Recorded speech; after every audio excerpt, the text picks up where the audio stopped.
Hello बच्चों, मैं दीक्षा श्रीवास्तव। आज मैं आप लोगों को क्लास 10 की चैप्टर 1 की एक्सरसाइज 1.1 का क्वेश्चन नंबर 6 पढ़ाऊंगी। क्वेश्चन नंबर 6 है explain by 7 into 11 into 13 plus 13 and 7 into 6 into 5 into 4 into 3 into 2 into 1 plus 5 are composite numbers. हमें ये दो नंबर्स जो दिए हुए हैं, हमें ये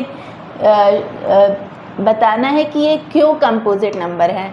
ठीक है, तो हम लोग पहले फर्स्ट नंबर लेते हैं। फर्स्ट नंबर क्या दिया हुआ है?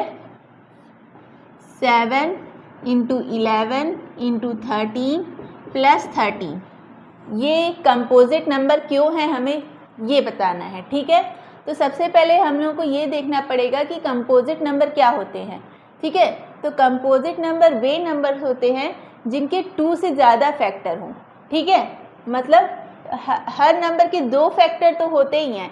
एक वो नंबर एक वो नंबर खुद और एक 1, वो तो 2 नंबर होते ही हैं।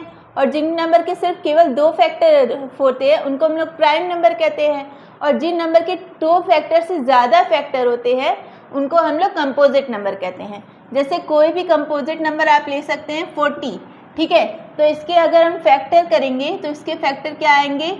2 इंटू 2 इंटू 2 इंटू 5, तो मोर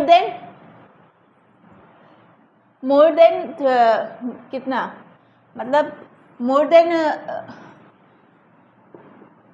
2 फैक्टर है ना। 1 भी तो आएगा, 1 5 2, मतलब इसके मोर देन 2 फैक्टर है, तो इस 40 क्या हुआ? कंपोजिट नंबर हुआ। इसी तरह कि कोई भी नंबर कंपोजिट नंबर होगा उसके अगर 2 से ज़्यादा फैक्टर हो। तो ठीक है, हम लोग ये नंबर लेके चलते हैं। ये क्या है? 7 इंटू 11 इंटू 13 प्लस 13। तो 13 को हम लोग क्या लिख सकते हैं? 13 इंटू 1 लिख सकते हैं ना। 13 इंटू 1 तो 13 ही आएगा। ठीक है, अब देखो इसमें से हम लोग 13 कॉमन ले लेते हैं। ठीक है, 13 इन दोनों में से हमने 13 कॉमन लिया, तो यहाँ पे बचा 7 इंटू 11। 7 इंटू 11 करेंगे तो क्या आएगा? 77। और यहाँ पे से हमने 13 कॉमन ले लिया है। ठीक है, तो यहाँ पे क्या बचा? यहाँ पे सिर्फ बचा 1। ठीक है, 1 बचा ना, तो यहाँ पे हो गया 13 इंटू 78। 77 प्लस 1 78 हो गया। ठीक है, अब देखो ये जो नंबर है इसको हमें मल्टीप्लाई करने की ज़रूरत नहीं है, ये हम ऐसे ही प्रूव कर सकते हैं कि ये कंपोजिट नंबर है। कैसे? ये जो 13 है इसका एक फैक्टर 1 तो होगा ही, इसी तरह 78 का भी एक फैक्टर 1 तो होगा ही। ठीक है, तो अगर इस नंबर का 1 में इंटू करें तो इसका कोई फ़र्क नहीं पड़ेगा। तो अब ये जो नंबर है इसके कितने फैक्टर है? अगर मान लो ये जो पूरा नंबर है इसके 3 फैक्टर हो गए ना। एक 13 तो हुआ ही, एक 78 भी हो गया और एक 1 भी हो गया। और हमने अभी कहा कि जिस नंबर के 2 से ज़्यादा फैक्टर हो उसको हम लोग कंपोजिट नंबर कहते हैं। तो इसके तो 3 फैक्टर हो गए, तो ये क्या हो गया? ये क्या हो गया? कंपोजिट नंबर हो गया। ठीक है, ये क्या हो गया? कंपोजिट नंबर हो गया। अब हम दूसरे क्वेश्चन पे चलते हैं, ये वाले।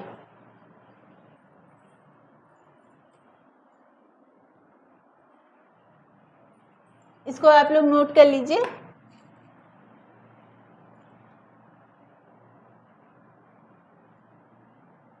दूसरा क्वेश्चन क्या है? ये है 7 into 6 into 5 into 4 into 3 into 2 into 1 plus 5। ठीक है, हमें भाई ये दिखाना है कि ये कंपोजिट नंबर है। तो इस 5 को भी हम लोग क्या लिख सकते हैं? 5 इंटू 1 लिख सकते हैं। ठीक है, लिख सकते हैं कि नहीं? लिख सकते हैं। अब इसमें भी 5 है, इसमें भी 5 है, तो 5 कॉमन ले सकते हैं। तो 5 कॉमन ले लेते हैं। 5 कॉमन ले लिया हमने। ठीक है, तो यहाँ पे 7 इंटू 6 क्या हो गया? 7 इंटू 6 42। ठीक है, 5 तो हमने कॉमन ले लिया, तो यहाँ पे 1 बचा। 1 इंटू 4 4, 4 3 ज़ा 12, 12 2 ज़ा 24, और 24 1 ज़ा 24 ही होगा। ठीक है, फिर यहाँ से हम लोगों ने 5 कॉमन लिया, तो यहाँ पे क्या बचा? 1। ठीक है, तो अब हम 42 और 24 को मल्टीप्लाई कर दे तो क्या आएगा? 4 2 ज़ा 8, 16 2 2 ज़ा 4, 8 8 10, ठीक है। तो ये आ जाएगा 1, यहाँ पे आएगा 1008 प्लस 1, तो यहाँ पे आएगा 5 और 1008 प्लस 1 क्या हो जाएगा 1009। तो देखो ये जो भी नंबर है इसके ये दो फैक्टर्स तो है ही, ठीक है, एक 5 है और एक 1009 है, और एक इसका फैक्टर 1 भी तो होगा, किसी भी नंबर का फैक्टर 1 तो होता ही है। तो एक 5, एक 1009, एक 1, तो ये इस नंबर के कितने फैक्टर हो गए, 3 फैक्टर हो गए। तो ये भी नंबर कैसा हो गया, ये भी नंबर कैसा हो गया, एक कंपोजिट नंबर हो गया, ठीक है। तो इस तरह हम लोग किसी भी नंबर को कंपोजिट नंबर प्रूव कर सकते हैं।